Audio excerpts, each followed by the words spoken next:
ಎಲ್ರಿಗೂ ನಮಸ್ಕಾರ. ನೀವು ನೋಡ್ತಿದ್ದೀರಾ ಟ್ರೂ ಮೀಡಿಯಾ ಕನ್ನಡ. ನಾನು ಶಕೀಲ್ ಅಹಮದ್ ಓದಿಗೆರೆ. ವೀಕ್ಷಕರೇ, ಈ ಒಂದು ಸುದ್ದಿ ನೋಡಿದ್ರೆ ನೀವು ಶಾಕ್ ಆಗ್ತೀರಾ. ಹರಿಹರದಲ್ಲಿ ನಡೆದಿರುವಂಥ ಈ ಘಟನೆ ಸುಮಾರು 60 ಲಕ್ಷ ಬೆಲೆ ಬಾಳುವಂಥ ಆಭರಣಗಳು ಕಳ್ಳತನ ಆಗಿರುತ್ತೆ.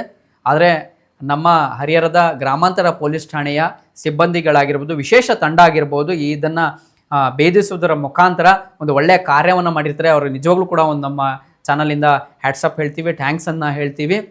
ಏನಿದೆ ಈ ಘಟನೆ, ಯಾಕೆ ಈ ರೀತಿ ಆಯಿತು, ಎಲ್ಲಾಯಿತು ಅಂಥೇಳಿ ಈ ವಿಡಿಯೋನ ಸಂಪೂರ್ಣವಾಗಿ ನೋಡಿ. ಹೌದು, ಹರಿಹರ ಗ್ರಾಮಾಂತರ ಪೊಲೀಸ್ ಠಾಣಾ ವ್ಯಾಪ್ತಿಯಲ್ಲಿ ನಡೆದಂತಹ ಭಾರೀ ಮನೆ ಕಳ್ಳತನ ಪ್ರಕರಣವನ್ನು ಪೊಲೀಸರು ಭೇದಿಸಿದ್ದು, ಇಬ್ಬರು ಆರೋಪಿಗಳನ್ನು ಬಂಧಿಸಿದ್ದು, 58 ಲಕ್ಷ ರೂಪಾಯಿ ಮೌಲ್ಯದ ಬಂಗಾರದ ಆಭರಣ, ನಗದು, ಮೊಬೈಲ್ ಹಾಗೂ ಬೈಕನ್ನು ವಶಪಡಿಸಿಕೊಂಡಿರ್ತಾರೆ.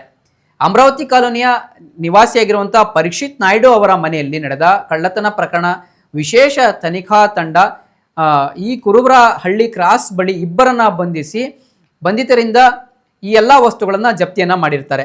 ಬಂಧಿತರು ಯಾರು, ಯಾವ ಊರಿನವರು ಅಂತಂದರೆ ವಿಜಯನಗರ ಏನು ನಗರ ಇದೆ ಆ ನಗರದ ಶ್ರೀಕಾಂತ್ ಹಾಗೂ ರಮೇಶ್ ಅಂತ ಹೇಳಿ ಗುರುತಿಸಲಾಗ್ತಾ ಇದೆ. ಆರೋಪಿಗಳಿಂದ ಸುಮಾರು 409.5 ಗ್ರಾಂ ತೂಕದ ಬಂಗಾರದ ಆಭರಣಗಳು, 10,000 ರೂಪಾಯಿ ನಗದು, 2 ಮೊಬೈಲ್ ಫೋನ್ಗಳು ಹಾಗೂ 1 ಹೀರೋ ಹೋಂಡಾ ಬೈಕನ್ನು ವಶಪಡಿಸಿಕೊಂಡು ಆರೋಪಿಗಳನ್ನು ಈಗಾಗಲೇ ನ್ಯಾಯಾಂಗ ಬಂಧನಕ್ಕೆ ಒಪ್ಪಿಸಲಾಗಿದೆ. ಈ ಪ್ರಕರಣವನ್ನು ಯಶಸ್ವಿಯಾಗಿ ಭೇದಿಸಿದ ಹರಿಹರ ನಗರ ಠಾಣೆಯ CPI ಆಗಿರುವಂಥ ದೇಸಾಯಿ ಮತ್ತು ಸಿಬ್ಬಂದಿಗಳು ಹಾಗೂ ವಿಶೇಷ ಅಧಿಕಾರಿಗಳನ್ನು ಜಿಲ್ಲಾ ಪೊಲೀಸ್ ಅಧೀಕ್ಷಕ HT ಶೇಖರ್ ಅವರು ಅಭಿನಂದನೆಯನ್ನು ಸಲ್ಲಿಸಿರ್ತಾರೆ.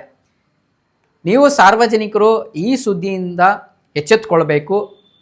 ನಿಮ್ಮ ಮನೆಯಲ್ಲಿರುವಂಥ ಬೆಲೆ ಬಾಳುವಂಥ ವಸ್ತುಗಳನ್ನು ಜೋಪಾನವಾಗಿ ಇಟ್ಕೊಳ್ಬೇಕು. ಕಳ್ಳರಿಂದ ನೀವು ಬಚಾವ್ ಆಗಬೇಕು ಅಂತಂದರೆ ನೀವು ಕೂಡ ಎಚ್ಚೆತ್ತುಕೊಳ್ಬೇಕು. ನಿಮ್ಮ ಮನೆಗಳಲ್ಲಾಗಿರ್ಬೋದು, ಏರಿಯಾಗಳಾಗಿರ್ಬೋದು CCTV ಕ್ಯಾಮ್ರಾಗಳನ್ನು ಹಾಕಿ. ಯಾರಾದರೂ ಸಂಶಯ ವ್ಯಕ್ತಿಗಳು ಓಡಾಡ್ತಿದ್ದಾರೆ ಅಂತಂದರೆ ಅಲ್ಲಿನ ಬೀಟ್ ಪೊಲೀಸ್ ಆಗಿರ್ಬೋದು, ಇಲ್ಲ ಪೊಲೀಸ್ ಠಾಣೆಗಾಗಿರ್ಬೋದು ಮಾಹಿತಿಯನ್ನು ಕೊಡಿ ಅಂಥೇಳಿ ಈ ಸುದ್ದಿಯನ್ನು ಇಲ್ಲಿಗೆ ಮುಗಿಸ್ತಾ ಇದ್ದೀನಿ.